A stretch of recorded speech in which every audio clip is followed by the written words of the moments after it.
Good morning, you are watching A News. I'm Bakhtiar Asanov, and here are the top stories. Donald Trump agrees to suspend tariffs on Canada and Mexico in exchange for increased border enforcement pledge. French Prime Minister faces a no-confidence vote after pushing the budget plan through Parliament. Turkey plans to deploy defense industry attachés to 23 countries, enhancing its global footprint in the defense sector. U.S. President Donald Trump has paused planned tariffs on Canadian imports for 30 days. Canadian Prime Minister Justin Trudeau confirmed just hours before they were set to take effect. The delay eases immediate trade tensions, but details on what led to the decision remain unclear. Canada had vowed retaliatory measures, and the White House has yet to issue a formal statement on the next steps. Uncertainty remains over whether tariffs will be reinstated after 30 days, as both sides navigate ongoing disputes. U.S. President Donald Trump has also paused new tariffs on Mexico for 1 month after reaching an agreement with Mexican President Claudia Sheinbaum to reinforce Mexico's northern border. The decision comes just hours before the tariffs were set to take effect. President Donald Trump has temporarily halted tariffs on Mexico, citing a new border security agreement. Under the deal, Mexico will deploy 10,000 National Guard troops to its northern border to help curb the flow of illegal drugs. In exchange, the U.S. will take steps to prevent the trafficking of high-powered weapons into Mexico.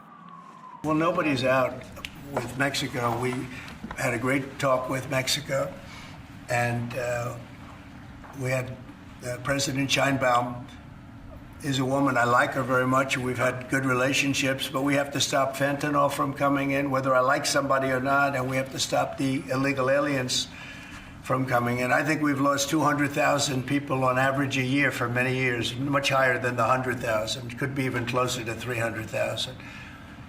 And they've agreed to put in 10,000 soldiers permanently, like forever, 10,000 soldiers at their side of the border and stop fentanyl and illegal aliens from coming into our country. They have a big incentive to do.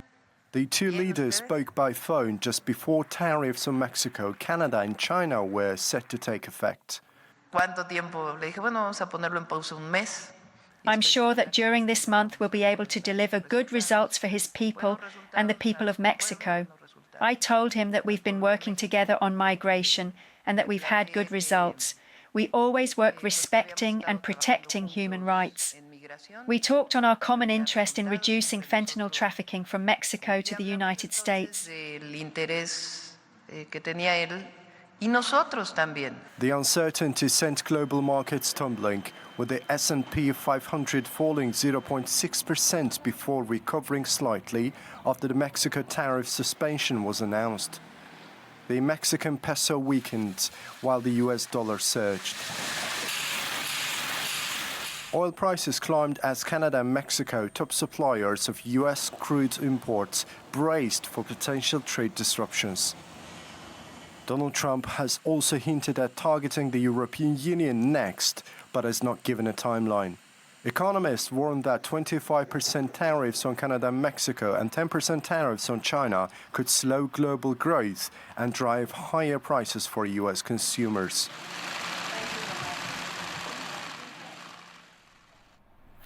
Thousands of undocumented migrants are now stranded in Mexico as Donald Trump intensifies his deportation efforts.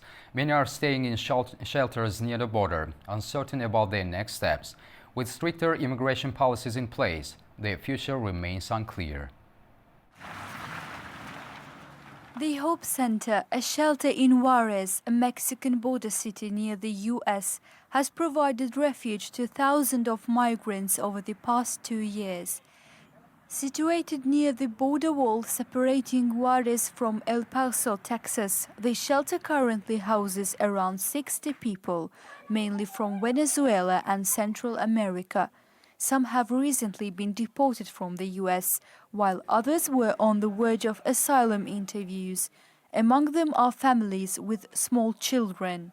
30,000 más o menos personas. The number is around 30,000, which is really a huge number. They come here and usually rest for 2 or 3 days, getting their thoughts straight. They stay in this place and then take the next step. Definitely, it's been quite unnerving and creates a sense of helplessness. All of us here have this feeling of helplessness. What are we going to do? How can we fix it? We are not invaders. We are like any human, even like him. We have flesh and blood, and we were all created the same way. Trump's pledge to carry out mass deportations has begun taking effect since his inauguration on January 20th, with operations reportedly targeting criminals. The migrants at the shelter are aware of these policies and are reconsidering their plans to enter the US without proper documentation. European leaders have warned that the U.S. President Donald Trump's threat to expand tariffs to the EU risks igniting a trade war that would harm consumers on both sides of the Atlantic. It's after they met in Brussels on Monday to discuss rising trade tensions and security. The European Union says it's prepared to defend its economic interests as trade tensions with the U.S. rise. EU leaders gathered in Brussels warned that new tariffs imposed by Washington could disrupt global markets. German Chancellor Olaf Scholz reaffirmed Europe's strengths in trade, saying the EU has every opportunity to protect its economy while keeping dialogue open. Trade is a major topic, which is no wonder, and that is why everyone here must agree that we are strong as the European Union, that we have every opportunity to make sure we can look after our interests, and that is also a message to the United States, which at the same time is connected to us through an outstretched hand, namely that we would like to cooperate with each other, and that's also a key issue. European Commission President Ursula von der Leyen stressed that if Europe is unfairly targeted, it will respond firmly. When targeted, unfairly or arbitrarily, the European Union will respond firmly.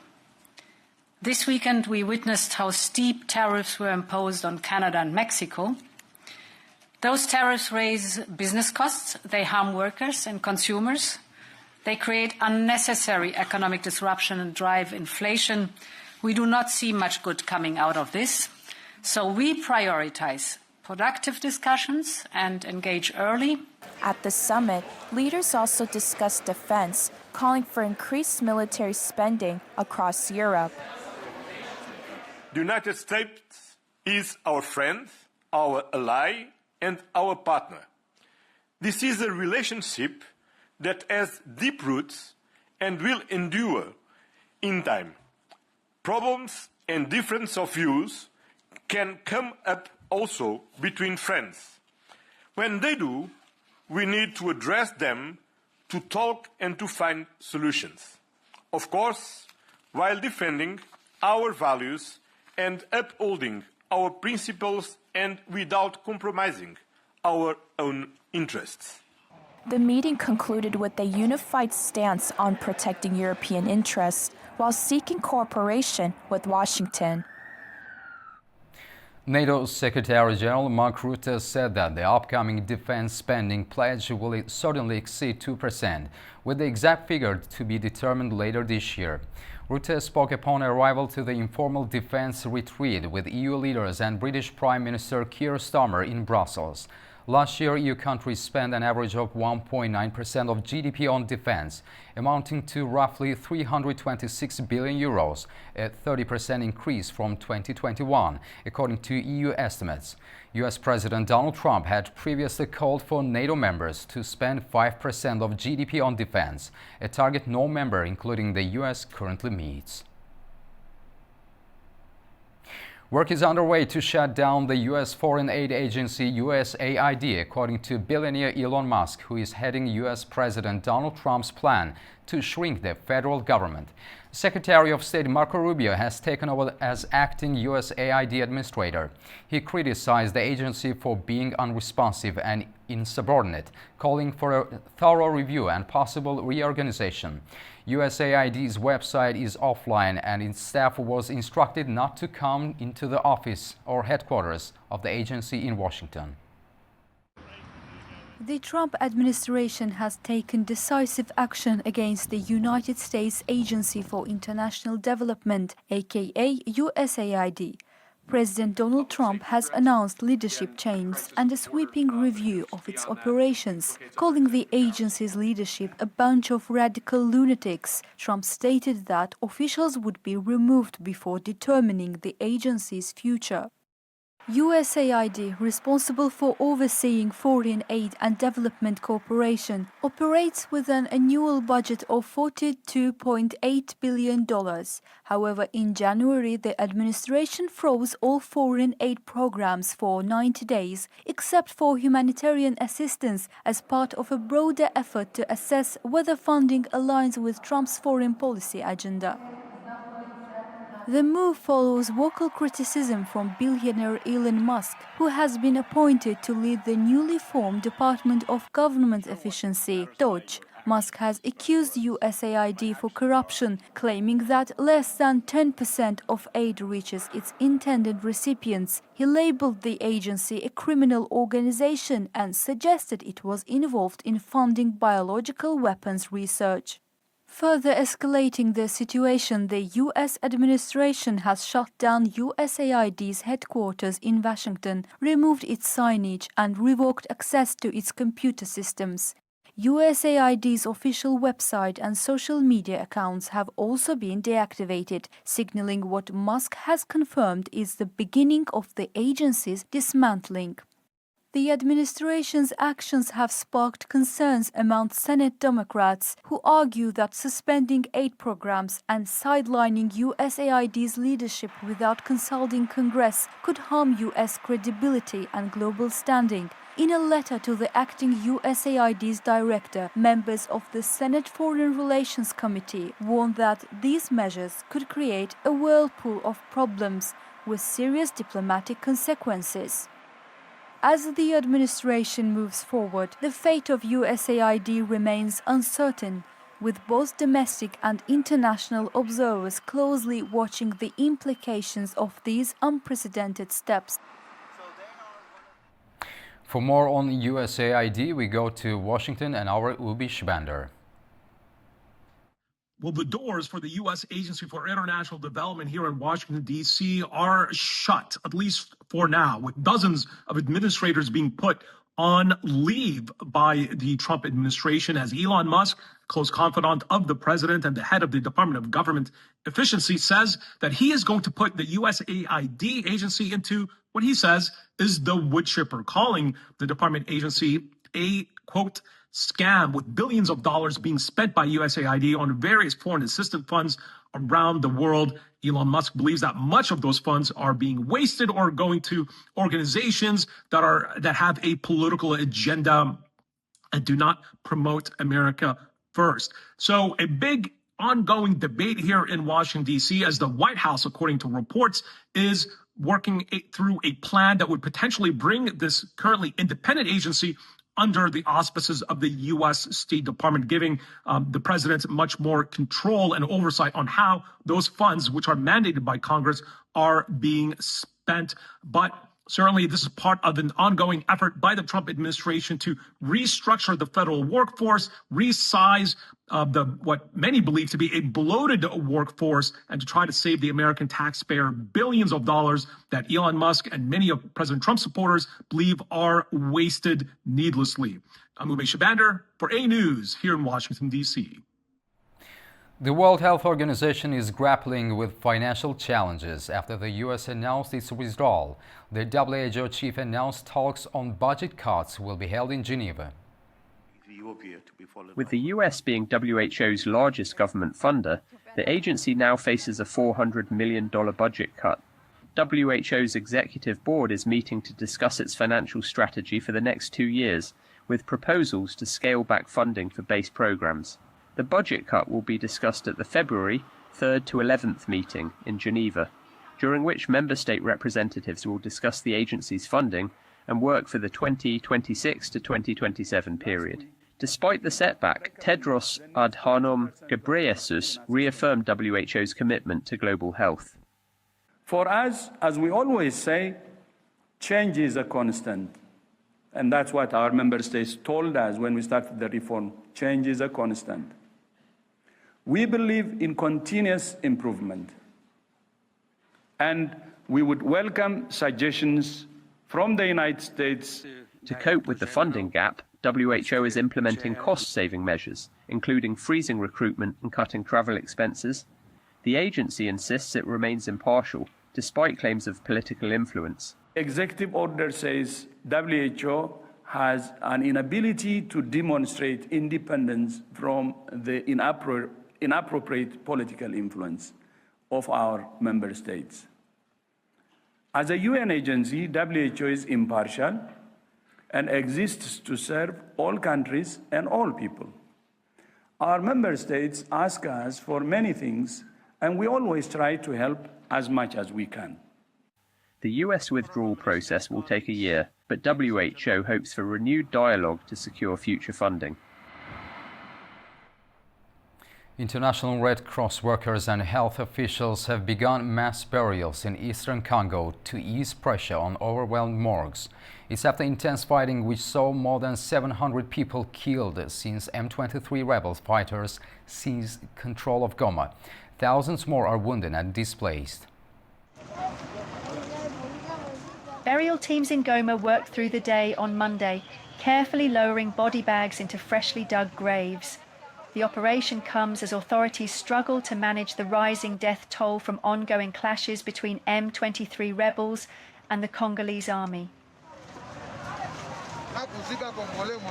The International Red Cross and World Health Organization are coordinating efforts to provide dignified burials and prevent the spread of disease, as decomposing bodies pose a growing health risk. Health officials report that morgues in Goma have exceeded capacity, with power outages disrupting refrigeration. The scarcity of burial land is further complicating the crisis. According to the Congolese Health Ministry, at least 773 people have been killed and 2,800 wounded in the battle for Goma, while nearly 500,000 people have been displaced.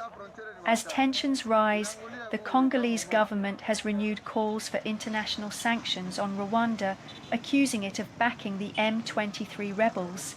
Kigali has repeatedly denied involvement. With bodies still being recovered, relief organizations warn that the true scale of casualties remains unclear. French Prime Minister François Bayrou is facing a vote of no confidence. It's after he pushed through the country's budget bill without a vote in the parliament. The hard-left LFI says it was lodging 2 motions of no confidence on Monday. However, the Socialist Party says it wouldn't support the move. Bayrou's predecessor, Michel Barnier, was ousted in December when the far right and the NFP joined forces to topple the government. France has been embroiled in a deep political crisis since French President Emmanuel Macron dissolved the National Assembly in June 2024. That happened after his party was defeated in European elections. The vote will be held on Wednesday. Belgium's new government was installed on Monday, nearly 8 months since the Flemish nationalist N-VA party won the election, with its leader Bart de Wever becoming the first Flemish nationalist to lead the Belgian federal government.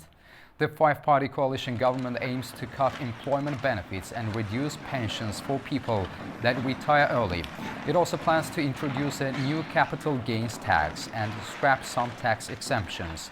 The coalition led by the N-VA includes Christian Democrats and socialists from the Dutch-speaking north of the country, as well as liberal and centrist parties from the French-speaking south. After assuming office, De Wever joined the informal EU Defence Summit in Brussels. Hundreds of people have had to leave the Greek island of Santorini after 4 consecutive days of ongoing tremors. Authorities have closed schools as a precaution and arranged additional flights as well as emergency response measures. Hundreds of Santorini residents were seen boarding a ferry to Athens after the island experienced a fourth consecutive day of earthquakes. Several tremors, some above 4 on the Richter scale, shook the island every few minutes. People were advised to avoid indoor spaces and small ports as rescue teams were deployed to the area. We are going to Piraeus. We are going to live there due to fear. What can we do? We are migrants. We came here and we leave again. Since January the 31st, earthquakes have been recorded between the volcanic islands of Santorini and Amorgos in the Aegean Sea. Authorities have now closed schools in the area until February the 7th. We don't know what is going on. We will go to Athens until we see how things develop here.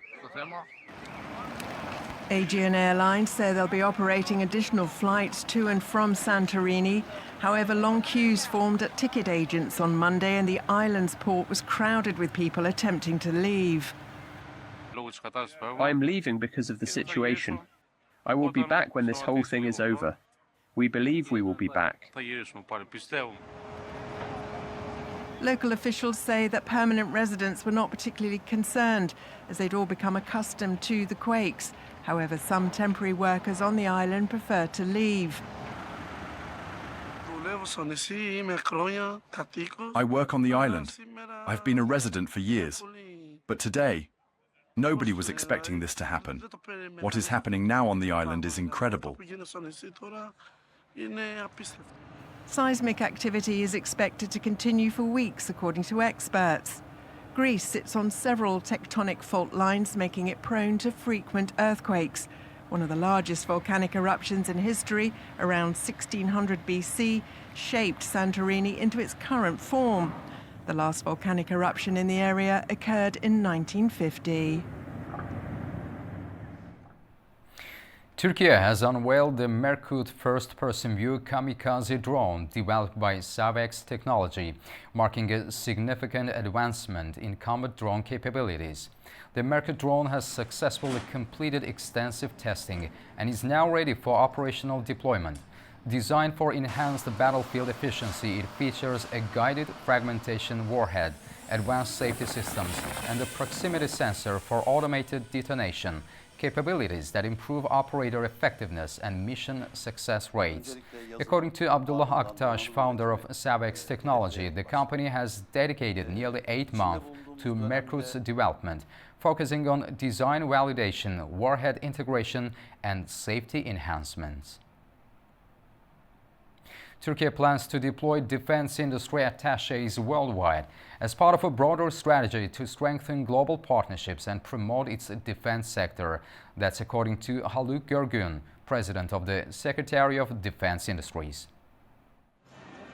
Turkey plans to station defense industry attachés in 23 countries, strengthening its global presence in the defense sector. Haluk Görgün, president of the Secretary of Defense Industries, emphasized that these attachés will serve as a bridge between Turkish defense companies and foreign military users. Görgün stated that 22 of the 23 planned attaché positions have already received approval, with initial assignments made to Azerbaijan and Pakistan. According to him, these attachés will operate across all continents, ensuring continuous engagement with potential buyers and partners. With the addition of new defense attachés, expanded international cooperation, and the development of advanced weaponry, Turkey is cementing its position as a key player in the global defense industry. Haluk Görgün expressed confidence that Turkey's share in the international market will continue to rise, positioning the country among the world's top defense exporters. The torch relay for the 9th Asian Winter Games kicked off in China, marking the final stretch before the grand opening.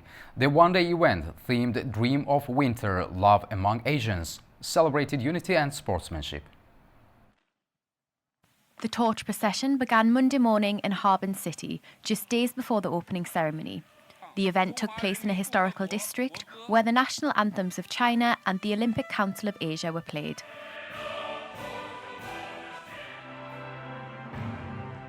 Afterwards, the first torch was lit and passed to the next bearer. Leading the event was Olympic champion and pair skater Shen Zhui, who had the honour of carrying the first torch. The 11-kilometre route passes Harbin's iconic landmarks, offering a smooth, safe and visually stunning experience. A total of 120 participants, aged 16 to 83, are taking part in the event. They represent diverse professions and have made significant contributions to the Games. The journey ends at the main torch tower, where the Olympic flame will be lit during Friday's opening ceremony and will continue burning until the Games close. The 9th Asian Winter Games will take place from February 7th to 14th, with more than 1,270 athletes from 34 countries and regions across Asia. We are done for now, but don't go far. Stay tuned for more and have a wonderful morning.